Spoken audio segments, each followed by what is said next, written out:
অসুস্থ ব্যক্তি রোজা রাখতে না পারলে তার করণীয় কি? অসুস্থ দুই প্রকারের। এক প্রকারের অসুস্থ হচ্ছে যে সে চির অসুস্থ, চিররোগী। আবার চিররোগও দুই প্রকারের। এক প্রকারের রোগ হলো যে রোগ এমন জটিল নয় যার মাধ্যমে সে রোজা রাখতে সক্ষম না। যেমন ইদানিং আমরা চিররোগ হিসেবেই জানি হাই প্রেসার, সুগার, অ্যাজমা ইত্যাদি। তো এই সব ক্ষেত্রে আপনার রোজা তারা রাখবেন। রোগ যদি এমন যদি হয় যে খুব জটিল রোগ, মারাত্মক রোগ, যে রোগের কারণে বাস্তবিক অর্থেই, প্রকৃত অর্থেই তার রোজা রাখা সম্ভব নয়, আর সেই রোগটা ভালো হবে এই ধরনের সে আশা করতে পারে না, সেটা বিভিন্ন ধরনের রোগ হতে পারে, আমরা সে সম্পর্কে অবগত। তো এই ধরনের যদি অবস্থা যদি হয়, চিররোগী যদি হয়, তাহলে সে ফিদিয়া প্রদান করবে। প্রত্যেক রোজার বিনিময়ে অর্ধ সা খাদ্য প্রদান করবে। সাটা হলো একটা পাত্র, সবকিছু সমান ধরে না। অবশ্য আমাদের দেশে প্রচলিত আছে 2.5 কিলো, কিন্তু গম যদি হয় একটু 2.5 কিলো থেকে কমই ধরবে, আর চাল যদি হয় একটু বেশি ধরবে।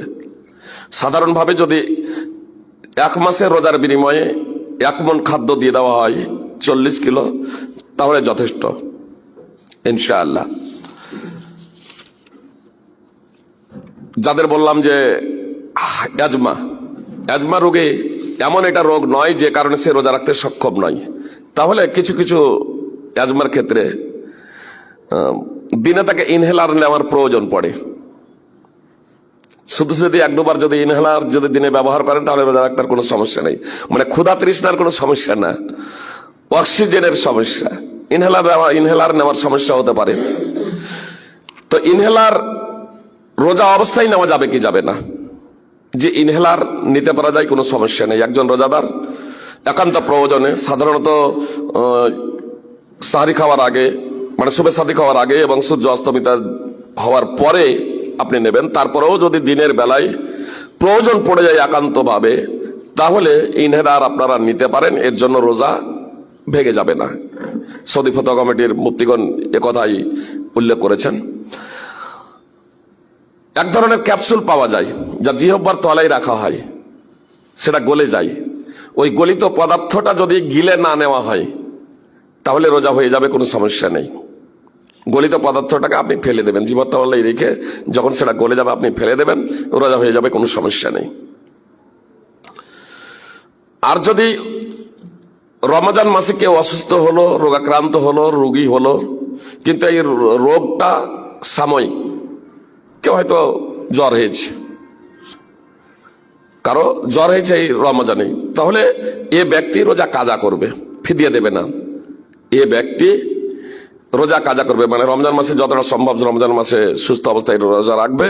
তারপরে রমজান যখন শেষ হয়ে যাবে, পরবর্তীতে সেই রমজানের কাজাগুলো আদায় করে নেবে। এই প্রসঙ্গে একটা বিষয় বলে দিই, যখন ইনহেলারের প্রসঙ্গটা চলে এলো, আমাদের অনেক সময় অসুস্থতার কারণে চোখের ড্রপ দেওয়ার প্রয়োজন পড়ে। চোখের যদি ড্রপ যদি দেন তাহলে কোনো সমস্যা নেই। যে চোখের সাথে কণ্ঠনালীর, আর কণ্ঠনালীর সাথে পাকস্থলীর সংযোগ আছে, কিন্তু চোখে 1 ফোঁটার বেশি আপনার ওই ফোঁটা দেওয়া হয় না। 1 ফোঁটা আপনারা যখন উজু যখন করি তার থেকে বেশি আপনার চোখে বা মুখে আমরা দিই, জি নাকে। নবী সাল্লাল্লাহু আলাইহি সাল্লাম রোজা অবস্থায় নাকে পানি দিতে নিষেধ করেননি, নাকের সাথেও কিন্তু কণ্ঠনালীর যোগ আছে।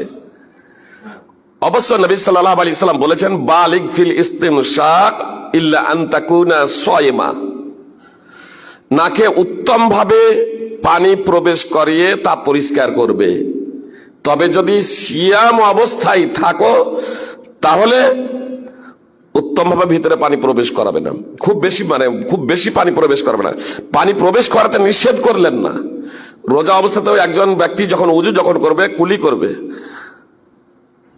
চোখে যতটা এক ফোঁটা যে ড্রপ পানি দেওয়া হয়, এক ফোঁটা ওষুধ দেওয়া হয়, তার থেকে কিন্তু মুখে কিন্তু পানি বেশি দেওয়া হচ্ছে, জিহ্বাতে লাগছে, বুঝতে পেরেছেন? তার জন্য রোজা ভেঙে যায় না। কুলি করতে নিষেধ করা হয়নি, নাকে পানি দিতে নিষেধ করা হয়নি, তাহলে নাকের খুব ভিতরে প্রবেশ করতে নিষেধ করা রয়েছে। এ থেকে এটাও স্পষ্ট হয়ে গেল যে নাকের যদি ড্রপের যদি প্রয়োজন যদি হয়, আপনি এক ফোঁটা আপনি নাকের ড্রপ এরকম দিতে পারেন, এমন ভাবে এরকম দেবেন যাতে খুব ভিতরে চলে না যায়, বুঝতে পেরেছেন? অনুরূপ ভাবে কানের ড্রপ, এ থেকে এটা স্পষ্ট হয়ে গেল যে প্রয়োজনে আপনি কানের ড্রপও আপনি ব্যবহার করতে পারেন। আমাদের ধারণা আছে কানে ফুটো আছে, আসলে কানে ফুটা নেই। কানের এমন ধরনের কোনো ছিদ্র নেই যার সাথে আপনার কণ্ঠনালী বা পাকস্থলীর আপনার যোগ আছে, আধুনিক বিজ্ঞান সেটা জানাচ্ছে। ফলে কানে ড্রপ দিতে পারেন। তাহলে কারণবশত কারো যদি কানে ছিদ্র হয়ে যায়, কোনো সমস্যার জনিত কারণে যদি কারো কানে যদি ফুটো যদি হয়ে যায়, তাহলে আপনার তেল বা ওষুধে জাতীয় আপনার তরল বিষয় কানে দেওয়া থেকে বিরত থাকতে হবে। ওই ঘুরে ওই একটাই বিষয় আছে, যদি হালকা যদি সামান্য যদি এরকম হয়, ভিতরে প্রবেশ যদি এরকম না যদি করে, তাহলে কোনো সমস্যা নেই।